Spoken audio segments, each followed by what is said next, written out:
एक मुल्क बनता है हजारों सालों में, लेकिन जब भी दुनिया में मुल्कों को चंद लम्हों में बनाने की कोशिश की गई है, तब उस मुल्क के बाशिंदों ने तबाही का मंजर देखा है।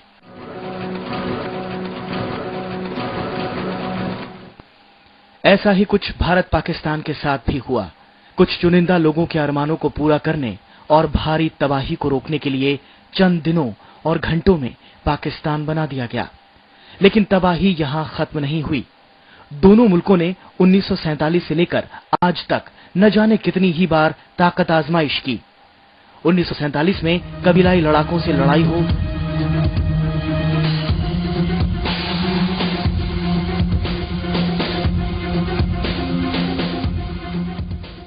या 1965 और 71 में सेना से।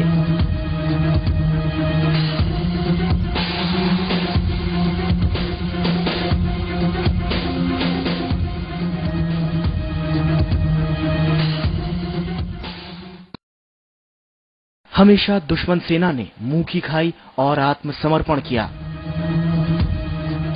1999 में कारगिल तक आते आते हथियार बदल चुके थे, लेकिन इरादे नहीं।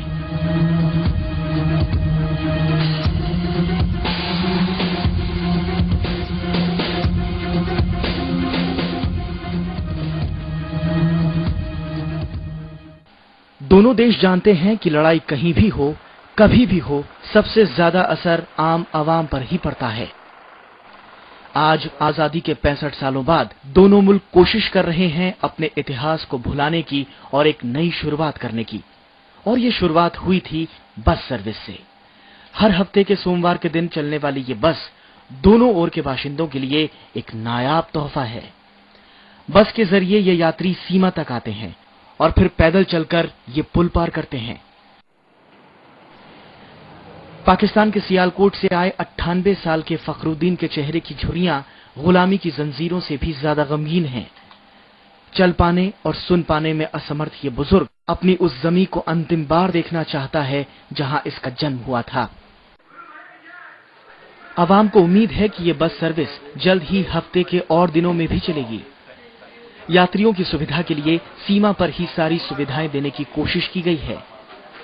करेंसी एक्सचेंज, कस्टम क्लियरेंस और जांच जैसी तमाम चीजें एक ही जगह पर होती हैं। जब आप जाओगे साथ ही यात्रियों के बैठने के लिए अच्छे इंतजाम किए गए हैं। सरकार और सेना के प्रयासों से यहां आने वाले काफी खुश हैं। अब पाक ऑक्यूपाइड जिसे कहते हैं, उसी की एक सिटी है मुजफ्फराबाद, वहाँ तक जा रहा हूँ। वहाँ मेरे रिलेशन हैं, क्योंकि यहाँ दो तरीके के रिलेशन होती हैं। एक होते हैं कि जो माइग्रेटेड है, दूसरी है जो डिवाइडेड फैमिलीज हैं। क्योंकि हम लोग उन में से हैं जो 47 से पहले वहाँ भी रहते थे, यहाँ भी रहते थे। तो 47 का डिवाइड जिस वक्त हुआ तो उस वक्त कुछ फैमिलीज हमारी वहाँ रह गई, कुछ शहर के दिल के टुकड़े चार हुए, कुछ वहाँ गिरे, कुछ यहाँ गिरे। तो 47 के बाद वही हमारी हालत है। तो जिस वक्त मेरे माँ बाप आए थे तो उस वक्त ये एक ही मुल्क था। तो अब ये चीज़ हो गई कि मेरा मामू वहाँ है तो मेरी माँ यहाँ है, मेरी माँ यहाँ है तो मेरी खाला वहाँ है, मेरा बाप यहाँ है तो मेरी फूफी वहाँ है। ये इस तरह से मसला हो चुका है। सहूलियतें, सुविधाएं बदलती जाएं इंसान के लिए तो सब कुछ बदल। बस सबसे बड़ी चीज़ है कि इंसान को इंसान से मिलने दे, वो बड़ी चीज़ है, वही दोस्ती है। ये चीज़ें चलती हैं, जब लोग मिलते जाएंगे तो रास्ते खुलते जाएंगे। एक कम से कम एक चीज़ हो कि आर पार के लोग जो वो मिले। पाकिस्तान में आज से 5-7 साल पहले भूचाल आया तो कितना हिस्सा पाकिस्तान का जो है वो दब चुका है। उसमें हमारे भी कुछ लोग मारे गए। अब ये हमारी सितम ज़रीफ़ी देखिए कि हम उनके जनाजे में भी नहीं जा सके, या जो लोग वहाँ रह गए हम उनको सहारा देने के लिए भी नहीं जा सके। इतनी सुविधा तो होनी चाहिए कम से कम, भाई जाओ मिलो। एक पब्लिक कांटेक्ट, कोई ये नहीं चाहता है कि हम डिवाइड रहें। देखिए चाहे वो हिंदू है, चाहे वो मुसलमान है, चाहे सिख है, मगर सबसे पहले वो इंसान है। वो एक इंसान को इंसानियत से देखता है। कश्मीर में आज तक ये ऐसा कोई रहा नहीं है। कश्मीर में हिंदू भी वैसे ही रहा, मुसलमान भी वैसे ही रहा, सिख भी वैसे ही रहा, ईसाई भी वैसे ही रहा।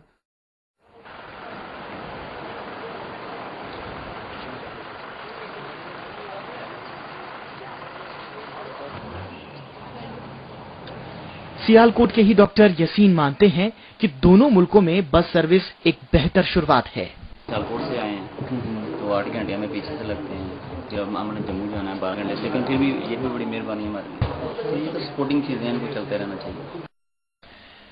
इस रास्ते के खुलने से जहां एक और बूढ़े बुजुर्ग खुश हैं, वहीं कश्मीरी युवा भी इसे एक नए नजरिए से देख रहा है।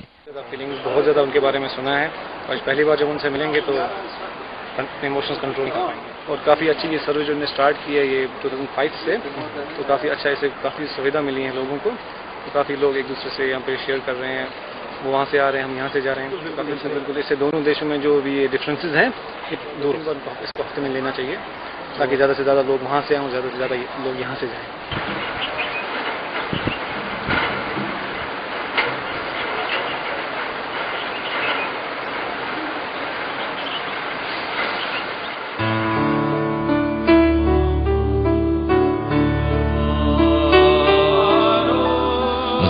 फिरदौस बर्रुए ज़मीअस, हमीअस दो हमीअस दो हमीअस।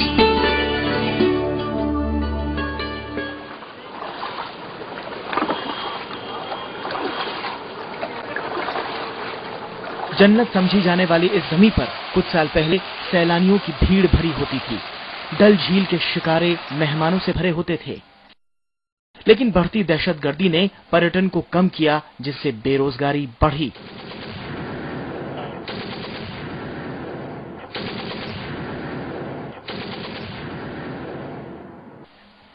लेकिन अच्छे होते संबंधों का असर इस इलाके में भी दिखा है। बस सेवा के बाद व्यापार के रास्ते खोले गए और उरी और पुंछ के रास्ते ट्रकों की आवाजाही होती है।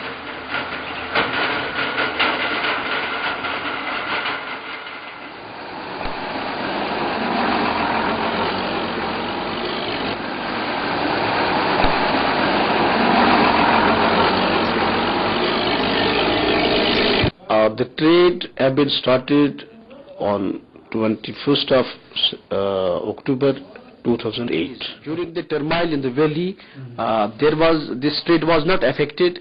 The traders they continued to participate in the trade, and this route was open. Opportunity to interact the both parts of this Kashmir, drivers, cleaners, porters, then traders directly, and so many people indirectly are being benefited out of it.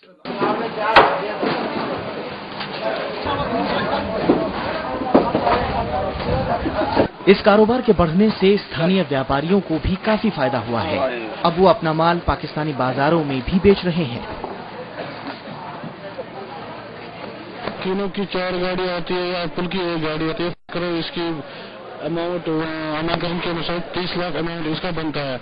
इसमें जो इस trade में तकरीबन देखो, फर्ज करो हम तकरीबन 200 ट्रेड है यहाँ पर, 200 के बजाय यहाँ पर लेबर कितने, ट्रक वाले कितने, मेरे ख्याल में आधा कश्मीर इसमें सभी का रोजी रोटी मिलता है।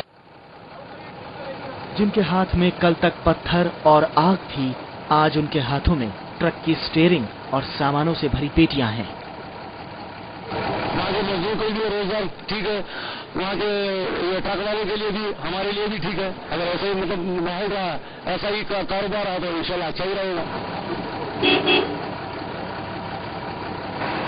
भले ही दहशतगर्दों ने अपनी पूरी ताकत लगाकर इस दोस्ती की इमारत को हिलाने की नापाक कोशिश की हो, लेकिन इस इमारत की नींव उस रिश्ते पर टिकी है जो हजारों सालों से साझी नीलम झेलम संस्कृति का हिस्सा है।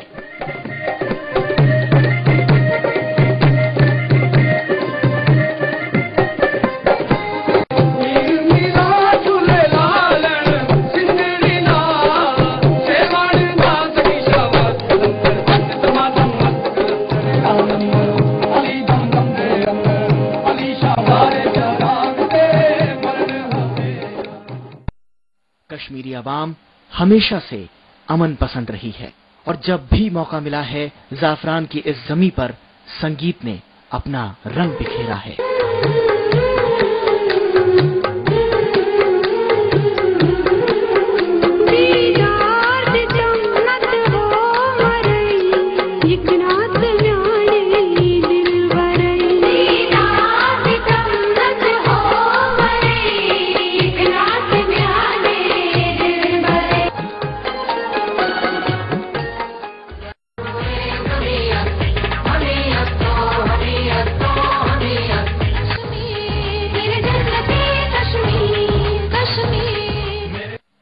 ये कश्मीरी साज है जिसे दहशतगर्द कभी चुप नहीं करा पाएंगे। इन धुनों की आवाज को कोई सरहद या कोई तार नहीं रोक पाएंगे।